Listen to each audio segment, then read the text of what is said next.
एक बार की बात है। हीरा अपने दोस्त के साथ देर रात घर लौट रहा होता है। तभी रास्ते में एक बरगद का पेड़ आता है। उस पेड़ के नीचे एक 100 रुपए का नोट पड़ा होता है। उसे देखकर हीरा खुश हो जाता है। अरे वाह वाह वाह, आज तो लॉटरी लग गई। रामू भाई वो देखो 100 रुपए का नोट। फिर हीरा वो पैसे उठा लेता है। तभी उन्हें पेड़ में से अजीब सी आवाज आती है। फिर वो जैसे ही एक बार की बात है, हीरा अपने दोस्त के साथ देर रात घर लौट रहा होता है। तभी रास्ते में एक बरगद का पेड़ आता है। उस पेड़ के नीचे एक 100 रुपए का नोट पड़ा होता है। उसे देखकर हीरा खुश हो जाता है। अरे वाह वाह वाह, आज तो लॉटरी लग गई। रामू भाई वो देखो 100 रुपए का नोट।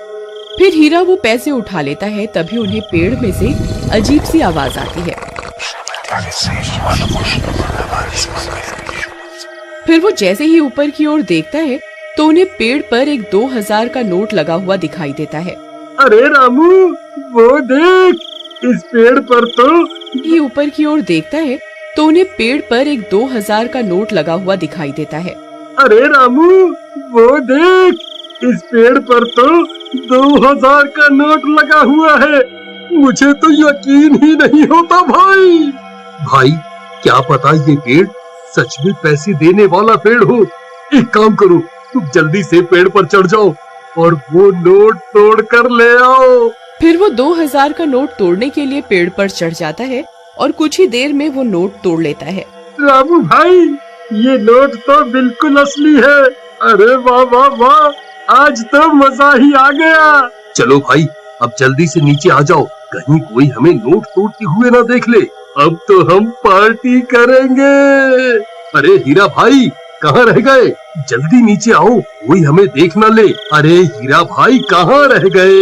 नीचे क्यों नहीं उतर रहे? कहीं तुम अकेले ही इन 2000 रुपयों को हजम तो नहीं करना चाहते भाई? तभी हीरा के चीखने की आवाज आती है।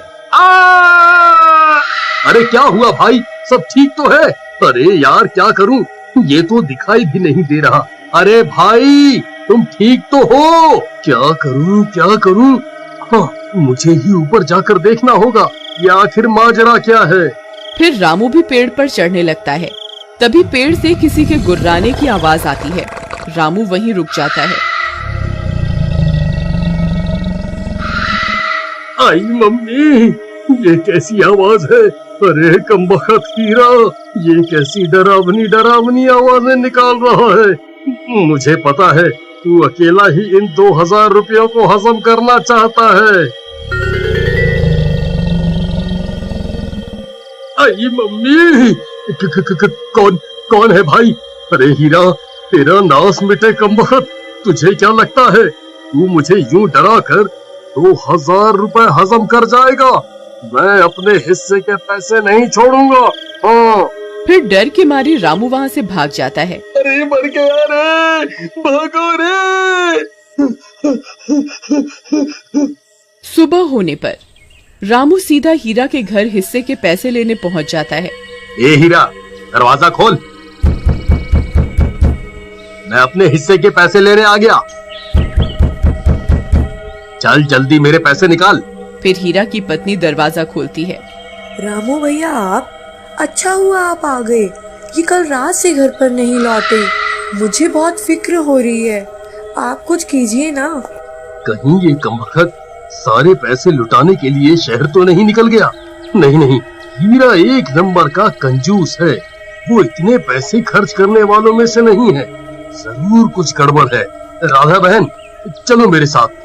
फिर रामू राधा को अपने साथ लेकर उस बरगद के पेड़ के पास पहुंच जाता है। राधा बहन, हम रात को इसी रास्ते से आ रहे थे, तब हमें इस पेड़ पर 2000 रुपए का नोट लगा हुआ दिखाई दिया। उसे तोड़ने के लिए हीरा ऊपर चढ़ा था, लेकिन वापस नहीं आया। तभी कुछ गांव वाले भी वहां पहुंच जाते हैं। फिर रामू सबको पैसों की बात बताता है। अरे भाई हरिया, जरा पेड़ पर चढ़कर तो देख, हीरा भाई वहाँ है या नहीं? फिर हरिया पेड़ पर चढ़ जाता है और बहुत देर ढूंढने पर भी उसे हीरा का कोई नामो निशान नहीं मिलता। भाई यहाँ ऊपर कोई आदमी नहीं है, ये कैसे हो सकता है? हीरा तो नीचे भी नहीं उतरा। फिर हीरा गया तो गया कहाँ? कहीं वो चुड़ैल उसे खा तो नहीं गई जो रात को अजीब अजीब सी आवाजें निकाल रही थी। फिर सब गांव वाले वहां से चले जाते हैं और राधा रोने लगती है। जी आप कहाँ चले गए जी? अब मैं आपको कहाँ ढूंढूं? तुम रो नहीं बहन, हीरा जरूर मिल जाएगा। हम रात होने पर यहाँ दोबारा आएंगे। फिर वे दोनों भी वहां से चले जाते हैं।